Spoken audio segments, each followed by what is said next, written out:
All right, welcome everybody. Today is Monday, April 8th, 2024, and we do have a quorum present, so we're going to go ahead and call the meeting to order. It is 6 p.m. and Paul Mastella is going to lead us in the Pledge of Allegiance. Pledge allegiance to the flag of the United States of America and to the republic for which it stands, one nation under God, indivisible, with liberty and justice for all. Honor the Texas flag. I pledge allegiance to thee, Texas, one state under God, one and indivisible. Thank you, Paul. Denise is going to read our board mission statement. Through high expectations and equitable opportunity, TMISD will focus on the whole child by providing a safe environment and high-quality curriculum with diverse and enriching experiences. Okay, and we don't have any public comment tonight. The next agenda item is closed session. The board will convene in closed meeting as authorized by the Texas Open Meetings Act to discuss items allowed by the Texas Government Code, Chapter 551.071-.076, .082, .0821, .083, .084. The time is 6:02 p.m. and we are going into closed session.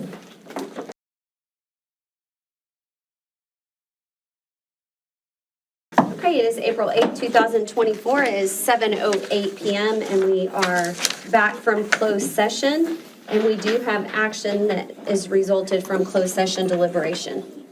Madam President, members of the board, it is the administration's recommendation that the board approve the safety and security vestibule designs for 4 Tuloso Midway campuses as presented, with the addition of additional bulletproof doors for all entries into campus and admin that leads directly into the interior of the campus.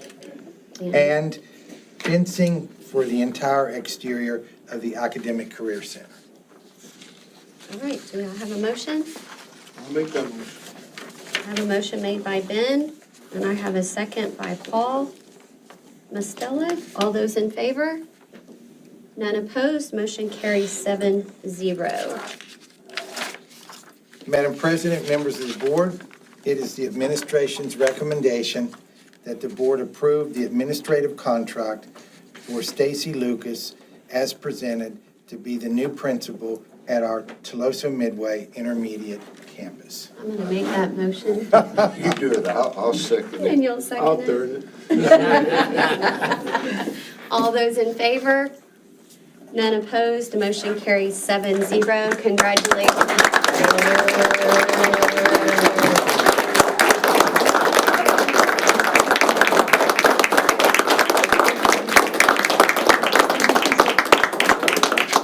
Stacy? Would you like to say a few words? No, thank you. I was a little nervous after it was taking a little bit.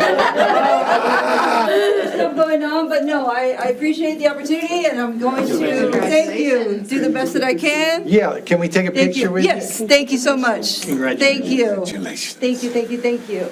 Stacy, I told you, Yes. we're making ourselves good. Mr. Benavides, yes, thank you. Thank you, thank you. Oh, yes, ma'am. Yes, thank you. Thank you, thank you. Thank you. Thank you, sir. Thank you. Let's get a picture. All All right, right, yes. congratulations. Thank you, Mr. Benavides. Thank you so much. Absolutely. Appreciate it. Thank you. Proud of you. Congratulations, everyone. Cool, right? Yes, thank you. Thank you so much. Congratulations. Thank you so much, sir. Thank you. Thank you. Thank you so much. She's a special girl. She's a special girl. She's going to do great. You know that. Yes, I don't think you'll be disappointed. Thank you. Thank you so much, sir. Oh, congratulations. Yes, I know. See me grow up. Yes.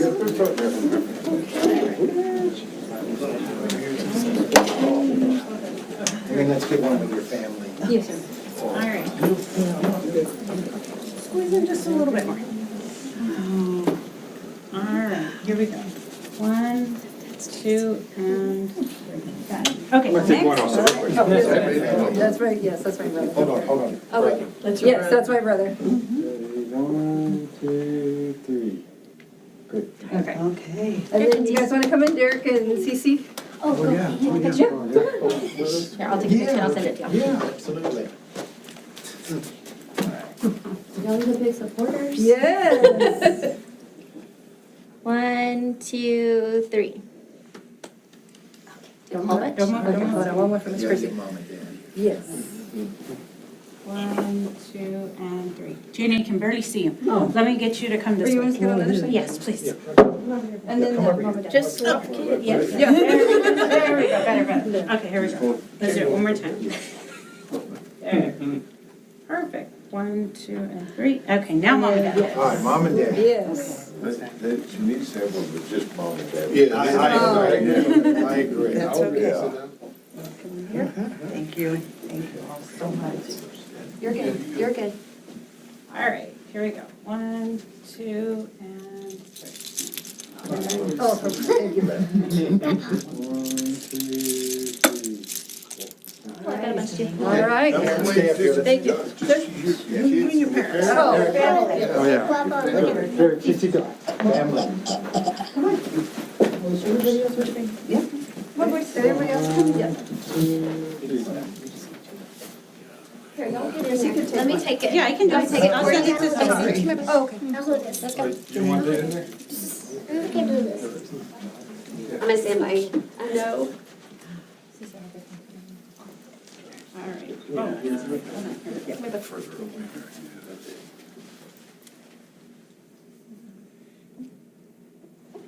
Get so quiet. 1, 2, and 3. Hold on, one more with Gabe. Oh, This is the second dad. Right. Gabe, you're gonna have to be on this side. Lace them, girl. Lace them. All right. 1, 2, and 3. Got it. All right. Thank you. Thank you.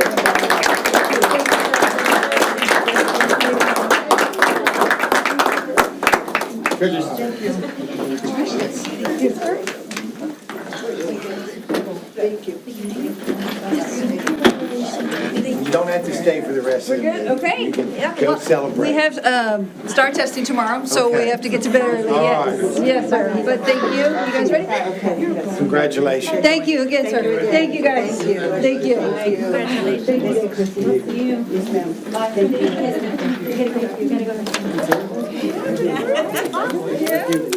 you, sir. Okay, moving on It's to, hard to, move on after that. I mean, I'm a. It was as good as student celebration. Yes. You're right, you're exactly right. Yes. I mean, that was as good as it gets with the family and everything. Yeah. For you, I bet it was really, Oh, awesome. Oh, yes. yeah. But I think we can change the press release, say unanimously approved. Yeah, well, can you do that? We can do that. Absolutely. All right, moving on to agenda item number 1, discuss and consider approval of the architectural contract for VLK Architects. Madam President, members of the board, this is a A1A document, standard contract that's been vetted by our general counsel. And we have Mr. Michael Martinez here representing VLK.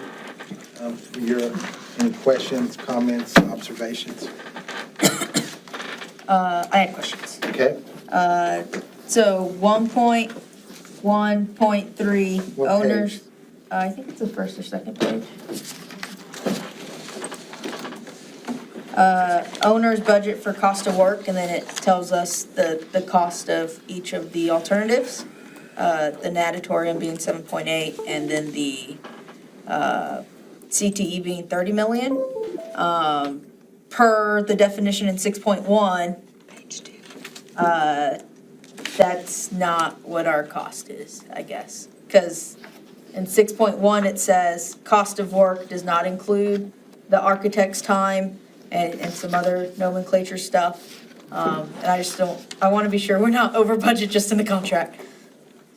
Yeah, I asked Wanna that same address that? question. So typically you would, your budget, printed budget in your bond language would say the overall tax title Yeah. license budget.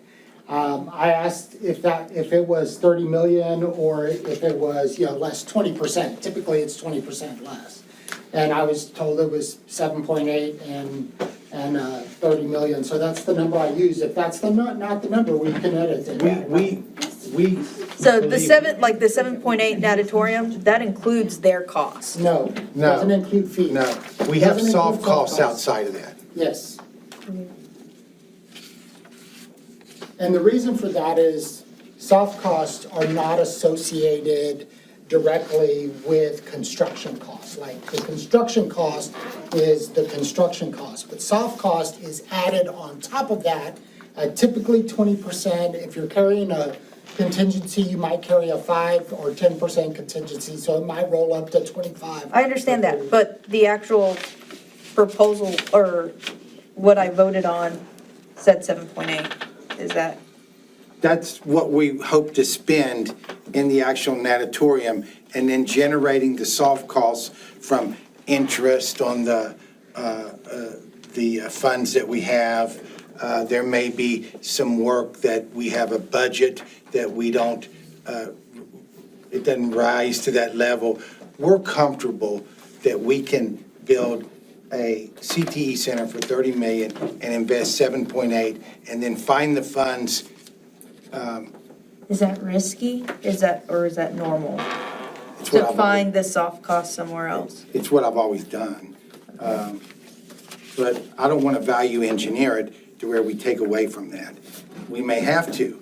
That's why the next agenda item is CMAR, to get the construction people on board to help us with that.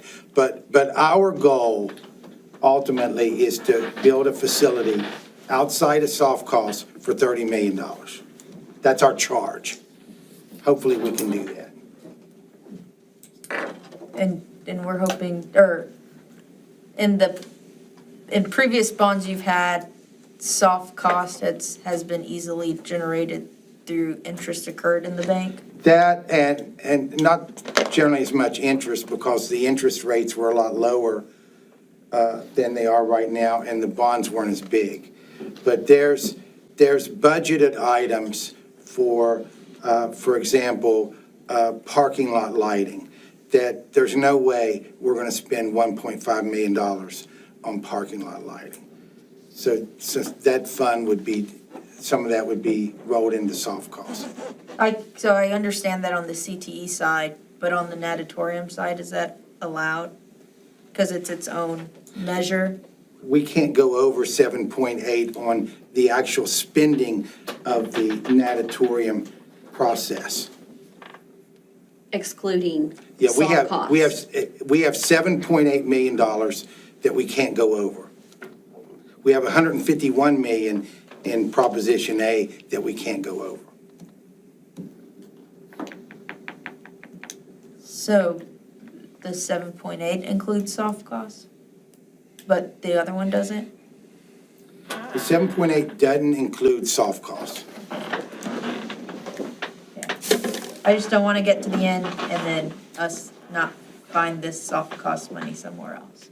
Well, with the CMAR, we would know that in advance, and then we would start the value engineering process. Does that make sense? Yes, it makes sense to me, it's just scary. Other question was, civil and structural engineering often go together. I saw we're responsible for civil, though we can do a supplemental through your company. Is that something you suggest, or what were your thoughts on Well, that? what we tried to evaluate was, by keeping the fee where it doesn't include that lower, we felt that the owner, which is the district taking on those supplemental costs, in the end would be cheaper than flowing them through his firm. Right, so we could keep the percentage, the overall percentage down on the fee. As I think when we figured it, we were up around 6.5 when we were adding all the consultants in. And so if we just pulled out civil, we could keep it back down at 6. Do you see a lot of districts separate civil from Actually- structural? Actually, in today's world, civil is being pulled out quite a bit, and there's a reason for that. So civil not only includes construction costs, there's a lot of other variables involved with regard to jurisdictional requirements that we may have to encounter. We may not, but we may, and those are not associated with construction cost either. So those are always a supplemental fee on top of everything else. And so we're trying to just push that over so you guys know what's going on. We'll pass all of that through, we'll vet it all, make sure it all meets within our typical standards for the size of fee that they want to charge, so that you make sure, so we're making sure you get a good deal on that. That's what we're trying to achieve. Okay. The furniture, furnishing and equipment design was not a part of the basic package.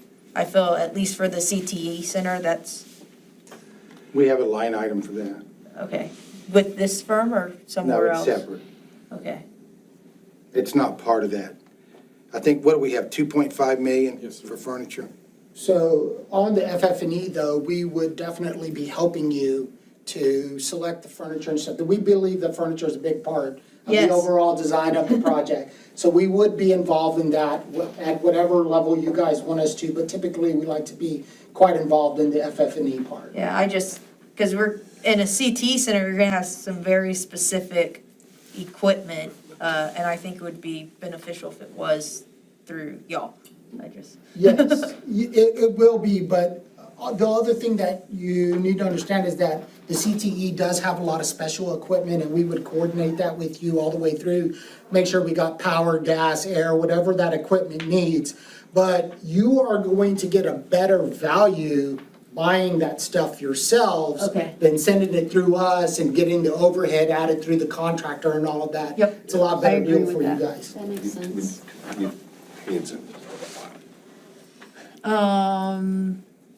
the construction services part of the contract is that a part of the main contract or considered additional services? I'm just referring to the 3-year, like, everything ends. Well, we're just hoping that we're done, Yeah, we're that's hoping yeah. we're done, we're out with you guys. But I mean, for us, we, if you call us and you say you need something, we're here. We're not gonna not be here. And so we don't abandon you, we wanna become part of your community, and we wanna be somebody that you can count on when you need something, done. Okay. And then, just last question, who on our side determines the contingency amount for our project? Well, Philip's involved in that. But I go off what you Yes. normally have done. So typically for, you're gonna run somewhere between 2.5% and 5% on a contingency that's within the contract amount for your project. That's just basically your betterment fund for your project, and betterment is actually a legal Landscaping, that term. stuff. And what that means is that you're bettering the project. Under CM at risk, should we decide to go CM at risk, they would also be carrying a contingency amount, because generally they're gonna give us a GMP, a guaranteed maximum price, at around 75% of the CD document, so they're carrying a contingency that's just for them, for things that, for the incompletion of the drawings, because they're pricing it based on their experience with these types of projects. And so for a heavy renovation project, we would carry 5%. So maybe on the natatorium, where there's a lot of stuff going on at the natatorium, for the 7.8 million, we might carry 5% over there. We've got to get a little more into the drawings before we do that. For a new build or something that's tying into an existing building where we don't know where everything is on the site, you're going to be somewhere around 2.5% to 3%. And so we like to keep it at 2.5, but depending on how much information is in the existing drawings that we have, which we've been going through, it could end up somewhere closer to 3. Those are all my questions. And that's part of the 30 million. Good questions. Yeah, those are great questions. That's why she's here. That's why she's there. Anybody else have any questions? Anything they want to discuss? If you have any more questions, just go ahead and shoot them over to Patrick or Mr. Van Matry, and I'll be glad to answer them for you. Thank you, Michael. Yes, sir. Okay, we have a recommendation? I do. Madam President, members of the board, it is the administration's recommendation that the board approve the architectural contract for VLK Architects as presented. Do I have a motion? I have a motion made by Paul Mastella. Do I have a second? We'll have the two Pauls make the motion in the second. All those in favor? None opposed. Motion carries 7-0. Thank you. All right, agenda item number 2, discuss and consider approval of construction projects, delivery methods for junior high, CTE, natatorium, and safety and security festivals. Madam President, members of the board, this is going to be a joint presentation by our two architectural firms. It is their opinion, and I concur, that the delivery method for the junior high, the CTE Center, the natatorium, and the safety security festivals be a construction manager at risk delivery method. So they have a short presentation, slide deck for you. All right.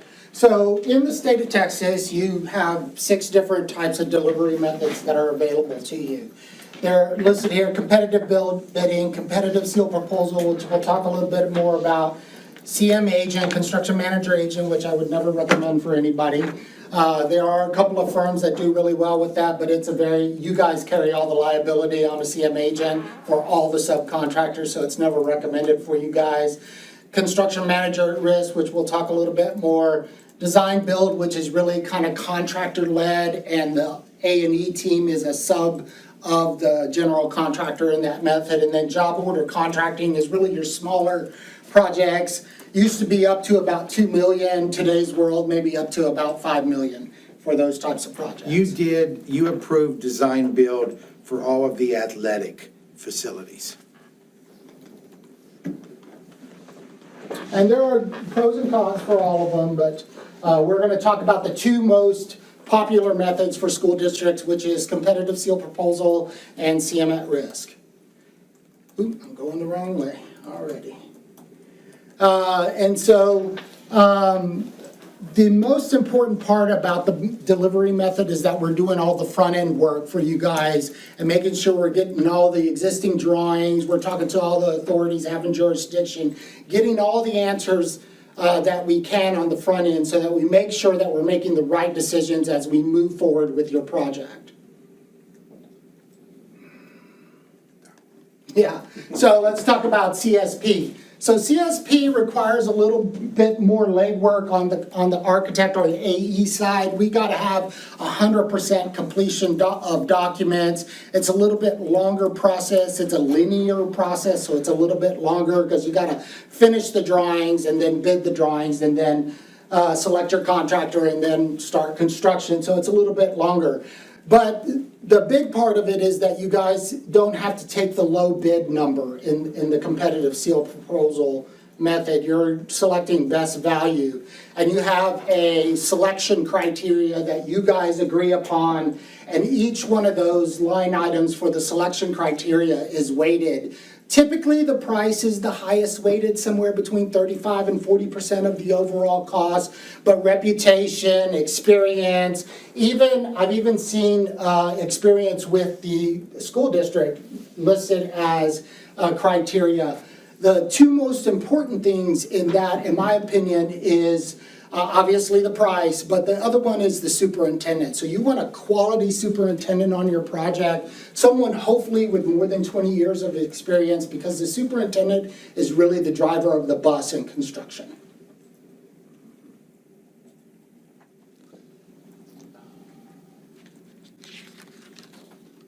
So here's some advantages to the competitive seal proposal. You have flexibility in your contractor selection. That's, again, you're going best value. You're not having to go with the low bid. And also the weighted criteria, you can adjust however you want. I have seen school districts in times where money is very, very tight, put 80% of the value on the cost of the project. Basically, they're bidding it low bid, hard bid at that point, but I have seen that happen. It enables you to scope. It enables, if your project comes in over budget, you're allowed to actually negotiate with your best value contractor to adjust the bids so that you get it more in line with where your budget is, and you don't have to rebid the project. Now, if you can't do that, you can move to the next low bidder, but you'll have to remember, if you go to the next low bidder, you can't go back to the first low bidder. So once you move on, you can't go back. So it's always best to go ahead and negotiate or try and negotiate with your best value contractor. You have one contractor of responsibility, and there's a check and balance between the design team and the contractor, and hopefully they're working in conjunction with each other. One of the disadvantages is that sometimes it can become adversarial. For us at VLK, we try to work in a very synergistic manner with everybody. Everybody is important to the team, the contractor, the architect, the design team, the owner. None of us are perfect. Somebody's gonna forget something or make a mistake somewhere, and how we work together is critical in creating the success of the project. What other disadvantages that we're not getting any feedback from the CM at risk during project. We don't get any bids, budget numbers from them so that we can check to see if we're in budget. We're using historical data on budgeting. They're actually talking to subcontractors about numbers. And so it's very valuable to have a CM at risk on board, especially during these times with highly inflated costs. Again, it's a linear process. The final price is not received until all the bids come in on bid day. And there's less flexibility during construction on the cost because it's not as transparent. So say you do have an item that you need to price up or a proposal request that you need to price up during construction, the pricing that comes in, we evaluate it and we critique it, but we don't have access to actual bids and contracts from contractors like you would under CM at risk. In a fully transparent CM at risk delivery method, you guys are seeing all the contracts between the contractor and their subcontractor.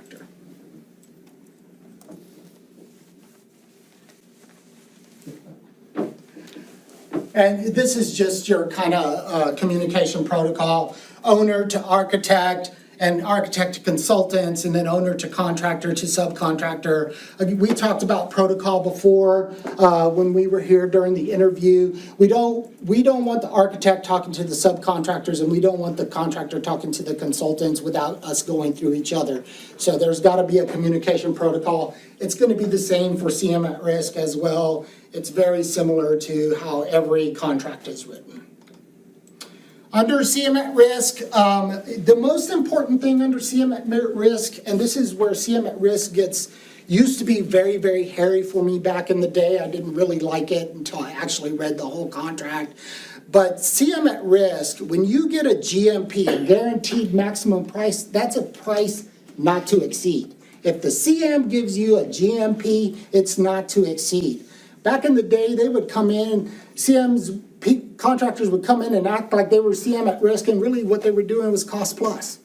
And that's not how it's supposed to be. It's CM at risk, there's a risk factor for them, and that's why they carry a contingency, and they carry a contractor contingency, because they're not perfect either. We don't expect them to be perfect, but we do expect them to be excellent.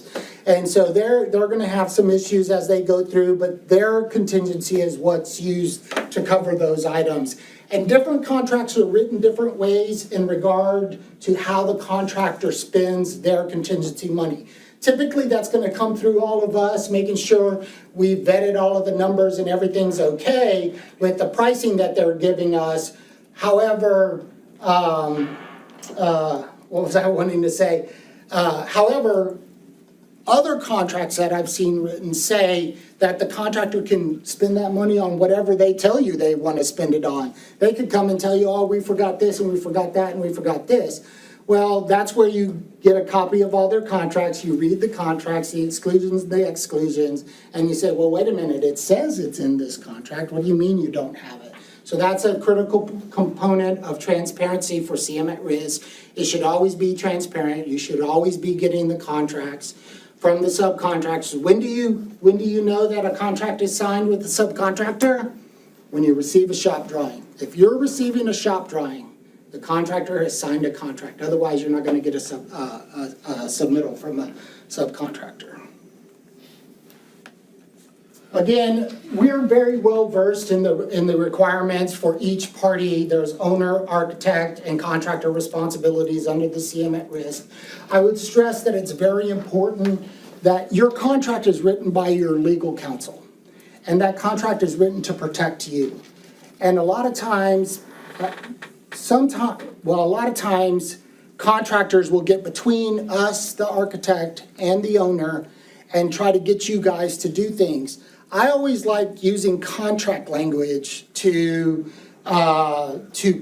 battle that with the contractor. So I'm always using the contract language the way your attorney has written it so that we are protecting you. And that's the ultimate goal under CM at Risk. And when we're working with a quality contractor, a transparent contractor, they all understand that. And when you guys go through a CM at Risk selection process, I don't know if you are deciding to go one step or two step. One step is they're just submitting a proposal and you're evaluating it and you're selecting your best value CM at Risk. Two step is you're selecting 2 or 3 of them and you're bringing them in here and you're talking to them. I recommend 2 step.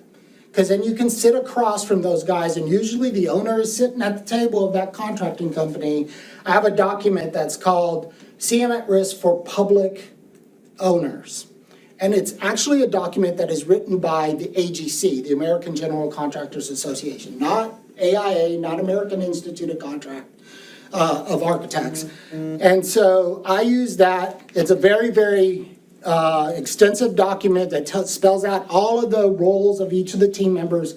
I usually like to slide that across the table to them and I say, are you willing to make this a textbook case to meet this document right here? I've had CM at Risk say no, and I've had CM at Risk say yes. And the ones that I said yes, we had the best relationship ever. Michael and Sergio, what my experience is always doing the 2-step, and the architects are involved Yes, sir. as consulting firm with the board, correct? Correct. Not only during the selection process, but the whole procurement process is run through us so that we know which contractors are submitting, and we can also give you guidance on, hey, we have experience with this contractor or not. And that's critical because I can remember a specific situation on a project where masonry, a sub bid really low.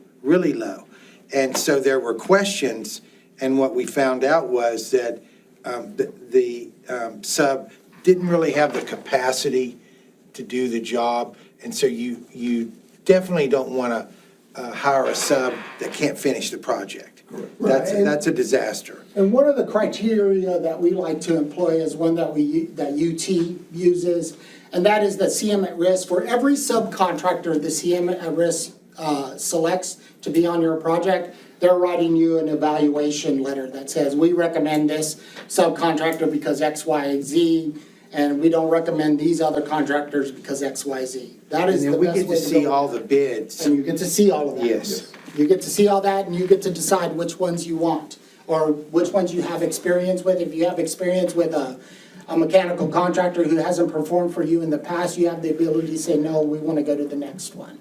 Now, that is one of the disadvantages. Or maybe you want to call it, it's really, I'm not sure what's going on with the presentation here. But, I mean, that can be, you know what I think it is? It's the, huh? The settings. No, I don't think it's the settings. I think it's the PDF version. yeah.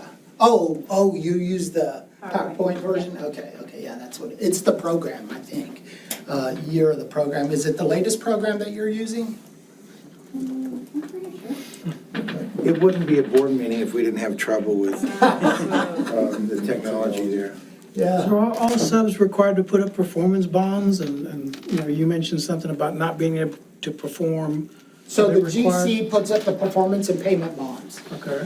That would be under the CM at risk or the general contractor under CM at risk. And so that's what that is there for. You want to try to avoid that because generally when you get insurance involved, they're going to go with the cheapest route to get out of there with the least amount of money that they have to pay out. So it's better for us to try to negotiate a way through that with the contractor at whatever point that happens. Now, under CM at risk, they're at risk. There's risk involved there for them. I had a GC go bankrupt after about 85–90% of the school was built, and I'd never had that experience before. So what happened was the surety took over the project and made every decision after the fact, till there was it was a completed project. That wasn't a good experience. Yeah, because it's to their advantage to cut every corner. Everything. Surely. Yeah, it's not a good way to go, and I've lived through that too, it's not fun. And so, you do get to have a say in the selection of the subcontractors and the evaluation of the subcontractors. Advantages, it should be transparent, everybody should be working together synergistically. If you're using the two-step method, then we're sitting down and we're having that conversation on the front end and we're evaluating them through that. What process. criteria do each of you use when a GC wants to self-perform? First, we need to check on the bids, how many people bid on it before they say, oh, I want to self-perform. So we would compare the bids to them. If it is comparable to everybody else, we get their work experience on it. So it's very typical, we vet their experience on that one specific thing that they want to self-perform. A lot of the self-performance work is typically like rough carpentry, where instead of hiring a carpenter, they just kind of do it themselves. But if it's something specific, like say the actual mechanical system, we would say, well, why would you do it instead of a licensed mechanical subcontractor? We would definitely vet that. I would like to add that you want to have at least 3 bids for every division. And those have to be 3 really good bids, depending on where they want, what they want to self-perform. Now, I've seen contractors, to be honest with you, the best place for them to hide money is in the concrete. So a lot of CM at risks will want to do the concrete work. I would also recommend that we ask to get their bid number before they receive bids, maybe 2 days before. They're giving us their bid number before bid day, so that when those bids come in on bid day, they won't know what they are, and so we're getting a good price from them. My guess is, in rural South Texas, one of the deciding mitigating factors in getting a GC is the ability to self-perform, because you don't get the traffic with the subs. And so you have to, my guess is with TM, that's not going to be a factor. You should not have a problem here in Corpus. That should not be an issue. Plus, we're going to solicit as many CMs as we can to come to the table to bid on your project. Which is a good thing. Traffic is good. Yeah, the more traffic, the more competitive. So those are the advantages. Disadvantages, one of the disadvantages is it's difficult to evaluate the GMP when you get it, because typically you're going to get it at somewhere around 75% completion of the documents. And so the contingency is usually pretty large. And so you have to pay real close attention to how those dynamics play out as you move through the project. Because there's another thing that happens under CM at risk. Remember we talked about contracts. So they're going to give you a GMP and they're going to have a line item for every single thing that is in your project, and they're going to have a subcontractor for all of that work, and they're going to have a contract for each of one of those things. Well, as they go through the buyout process, which is where they start vetting all of the bids, sometimes they find that they've messed some things and they got to use some of their contingency, but sometimes they find they double bid or even triple bid something. That money comes back to you, and that's called buyout savings. And so you keep track of that by taking their contracts and writing each of their contracts down, keeping a log of that and any change that goes in there. And that's how you keep track of your buyout monies, the best way to do that. Now, I will say that it's not the best way to go about it. You want your contractor number to be as tight as possible, because as you go through buyout, the thing about buyout is you're getting the buyout savings on the contract, but there's also that 10 or 15% overhead that you very rarely see. And so you have to be very careful about making sure that that's all taken care of as you're going through the buyout process with them. And you usually don't get that money until the very end of the project, which is the right thing to do. I've never gotten that money. You've never gotten Never buyout? gotten that money. Yeah, so the transparency part is the critical part. Being able to see all the contracts and being able to log them and keep track of them. That's what we do. And y'all are gonna do that. Yes, ma'am, we do that. What we do also on the buyout as well is once we make it transparent, hey, there's this money that was savings, it can go back into contingency and add to the project as well. Yep. So just kind of keep that in mind as well. Well, that's where all the buyout would go. Right. It would all go into your contingency Right. amount until the end of the Under the project. bond. But if you don't have to, if you're not struggling on your project, you don't need to move it. We shouldn't have that problem where we have to move it in there unless there's absolute, I don't know, you want 4 more classrooms. And that's what I'm saying, a betterment of that. We'll do adding- that. That's why it's called. I think on one of our projects, we added a whole bleachers. That was part of the buyout. We got mandatory. Yes, that's right, because I saw it was an alternate in the original set of documents. One thing to add on the security vestibules. We're already at about 50%, obviously some of the changes that we need to, that we discussed. And again, because we're kind of moving fast, we will have the documents a little bit further than 75%. Again, if you guys approve everything on that part, but just, again, expediency on that, just to try and get it in between the semesters. The other good thing about CM at risk, especially in today's market, is the lead time on things like switchgear. It's still over a year to get switchgear. Mechanical equipment is better, but it's still a long time. And so working with your CM on how to sequence that during your project and when to buy it and all that stuff is very beneficial in the CM at risk process in today's world. How does it look for the natatorium on the timing? I know we haven't hired the contractors or anything, but what is the outlook for the natatorium? You just got the infrastructure report, didn't you? Right. We just had the structural evaluation. We didn't find anything too bad underneath there, thank goodness. I think the primary thing for you guys over there is we thought that the pool was moving. I don't know if you guys have been over the pool, but on one side it skims the edge and one side it doesn't. And so, It's like always done that. yes, it's always done that. That's what we were told. And so that tells us it wasn't built level. And so really the way that we fix that is we redo the gutter, we level the gutter and really kind of, parge it up with mortar bed to make sure that it's all level so that it works. But right now, you don't really have, we don't see any major structural issues underneath there. We do think that you need to add some ventilation under there, because there's not a lot of ventilation. Back in the day when they built these, they didn't really have a lot of areaways underneath the crawl spaces. And so it's important that you have air circulating through there so it stays dry under there and it keeps the moisture out so that the expansive soil that's under there isn't pushing up and coming down and pushing up and coming down, because that's a problem, even though you are on piers. So you don't have a projected date for our timing? August of '25. Yeah, we're looking at August. August of 25. Uh-huh, construction beginning in December and finishing in August. That's what we have. We'll lose second semester and summer. So the athletic department's already making plans to do what they did with track, soccer, when we built the stadium. I also, while we have, particularly Michael here, we have a launch community meeting, invited community people, scheduled for May. There was 2 dates and now it's been 1. May. May 11th? 3 of you can come to that.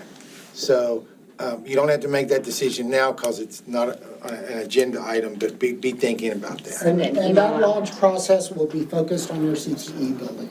And so what we're looking for is some input from the community, especially your industry partners who want to come in. We want to make sure the spaces are working for them.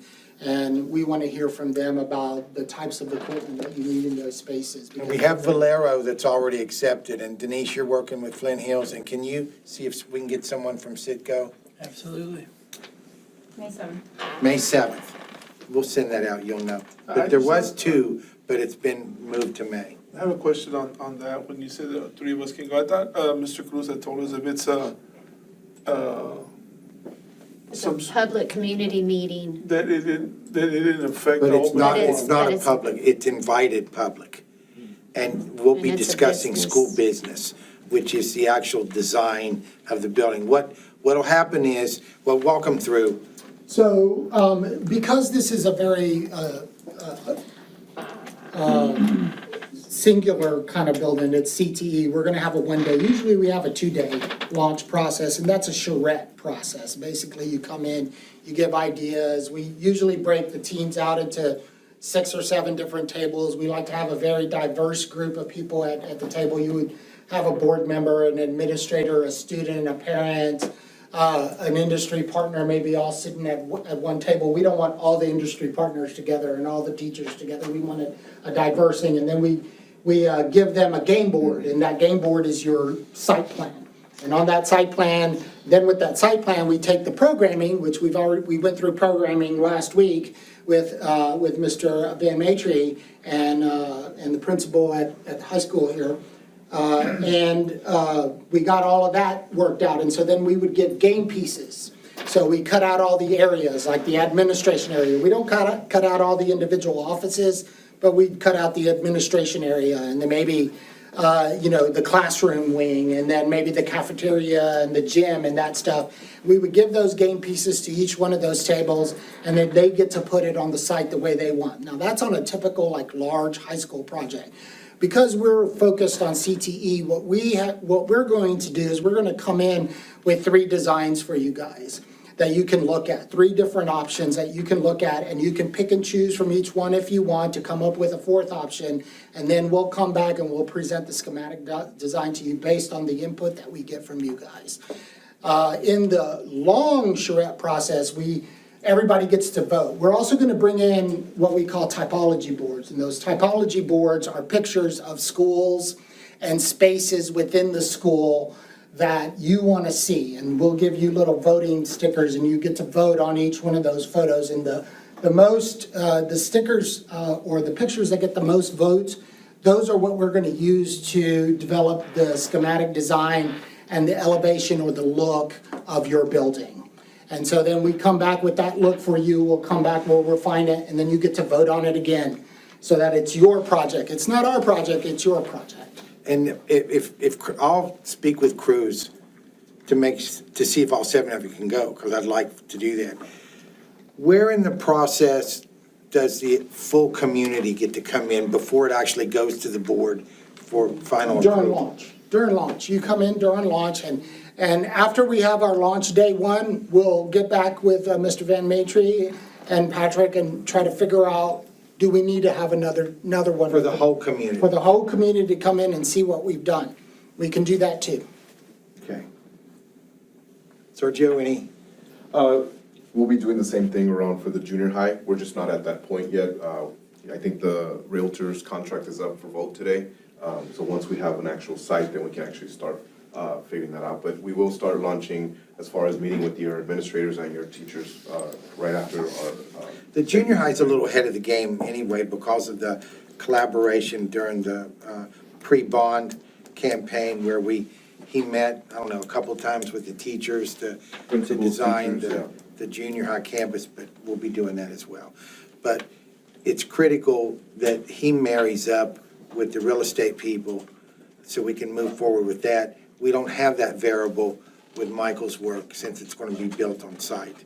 So one other thing that we did, we went through a curation process, and in our curation process, we interview the school district administrators about the philosophy and vision for. You will get that in Connections on Friday. For the district as a whole. We just submitted the report Yes. to Mr. Van Matry today, the finalized report. And we also have a presentation that we can give you if you want a presentation on the 18th for what the curation report in general includes. Thank you all. Just odd question on this.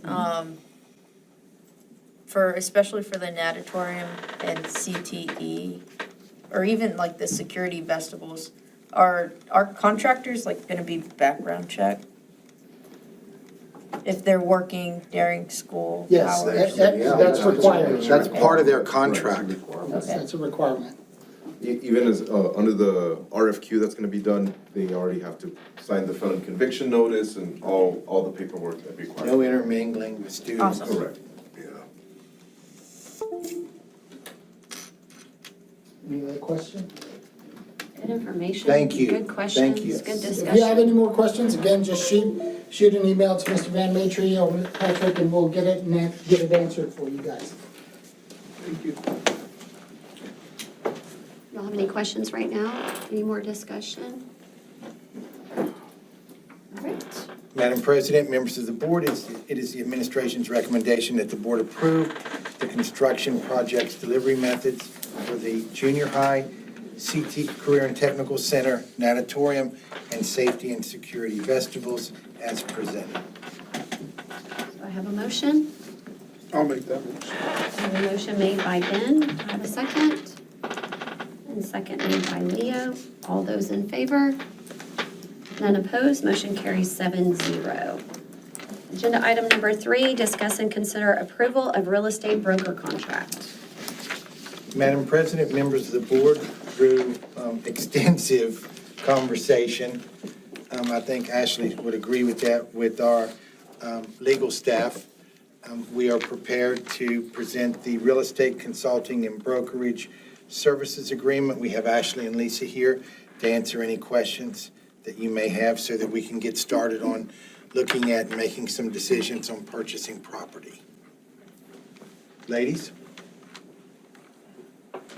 So, we already did our presentation last time, you guys, and so, with our contract, we've agreed to go with the, I don't know if we want to go all through it, but to summarize mainly what we had, so we're gonna, here we are.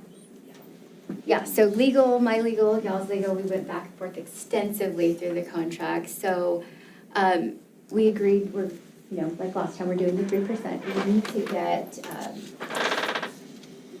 we need to get, involved with the contractors as soon as possible to do a kickoff meeting, like we said.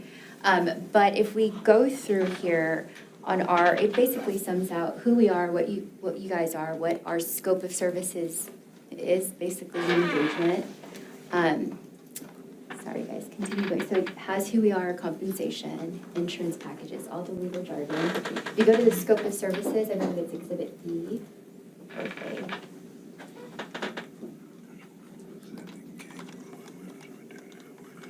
Excuse me, you said 3%? Right. Because last time you had it at 6%. Right. so That's we what had it at- negotiation. Right, through negotiations, so we are on the buying side doing your site procurement.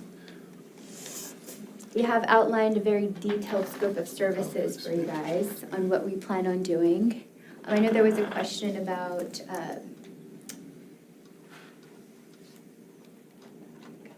there you go. Yeah, so like we did on our presentation in our PowerPoint, what our 3% or what our commission would cover is pretty much the scope of services for site selection and the land acquisition. It is a bit different than the typical, doing a site selection because of, it's a school. But basically, again, I don't know if we need to go line item by line item like a previous presentation, but this is everything that you would need to get the site procured or selected. And anything outside of that, we do have fees. And I believe Mr. Demetri had a question about that. Everything should be in here. You guys are going to approve everything beforehand. It's a very unique project. We have underground pipelines and stuff we have to navigate. So that's the reason for those fees. So as I pointed out in the pre-read, it's a 3% commission on the sale. If it's a one-year contract, if we give them 30 days' notice and terminate them, they give us a list of prospective sellers. If we buy the property from any of the sellers, we owe them the 3%. I think that's fair.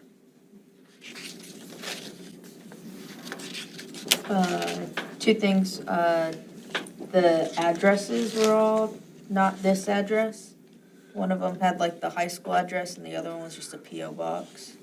We can change that.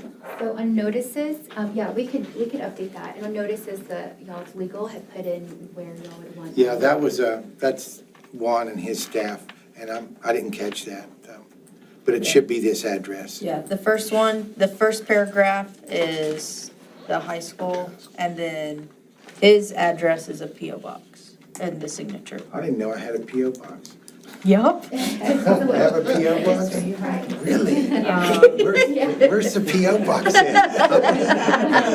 Post office. Does anybody check the P.O. Yes, box? sir, daily. Oh, okay. I didn't 2 to know 3 that. times a day, sir, actually. What? Multiple times a day. Yeah. Oh, okay, I didn't know that. Yes, we need to make sure you learn something new every day. Yes. So I have a question on, Yes. back to the 3%. So that's for the buyers, because we would be buying? Or- Right. Okay. So, What to sell? How about the seller? Who's gonna take care of that? I know there's a new law and stuff like that going around and stuff. Right. But, so are y'all gonna take care of that out of your 3%? Or are we gonna have to take care of that? Well, so typically, there's a ton of different rules, and this goes into the negotiation side of it. But typically, you guys would be responsible for our commission. If the property's already listed and that seller has already negotiated to pay, then you guys wouldn't necessarily be responsible to pay us again, right? So that would be covered with them. It just depends on the situation. I know right now, there's not a lot of land listed specifically for this, so we will be having to do that site selection with probably maybe not property that's not listed yet, right? We'll get into that. Typically, no, you wouldn't be paying that. We'd talk about it. You guys would know Ours everything. 3%. Right. That's our bottom, That's that's it. our top line. That's it. That's it, okay, okay. My second question was, who is I'm sorry. our community engagement team? It says they're gonna work with that team. Sergio, myself, our administration. Yes, that was part of our original conversation too, right? Making sure everybody's involved and we need to do like. Coordinate with school district Right. community engagement team to address concerns and gather community input. And then public meeting, blah, blah, blah. And we have, I have a community committee. It's about 6 people that'll be involved in the launch, this type of activity, all of that. If I could just add on my part, if we do have multiple site selections, if we need a community meeting, we can definitely host a community meeting. This is going to be something that the community is going to want to be very much involved in. Absolutely. Yeah, because the one question I get all the time is, where's the Where's it middle school gonna gonna be? Not in a neighborhood. Don't put it in a neighborhood. So, I mean, and I don't wanna, Yeah. I know we're signing a contract, but you guys have been doing work already as far as looking around and seeing what, So we've Because had we need a strategy big- right, we've had strategy sessions since the very beginning, and we hadn't stopped having those, so yes.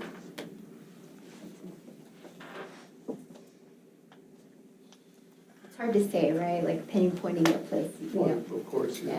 And then what, how many acres do we need? 30. Good luck. With no.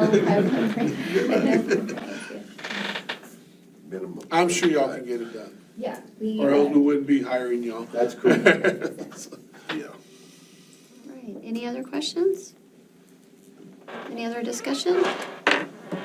All right, Madam President, members of the board, it is the administration's recommendation that the board approve the real estate broker contract with brokerage firm KW Coastal Bend as presented. do I have a motion? I'll make that motion. Oh, I'm sorry. I'll go ahead. No, Ben made the motion, do I have a second? one of the Pauls. Yeah. Double pause.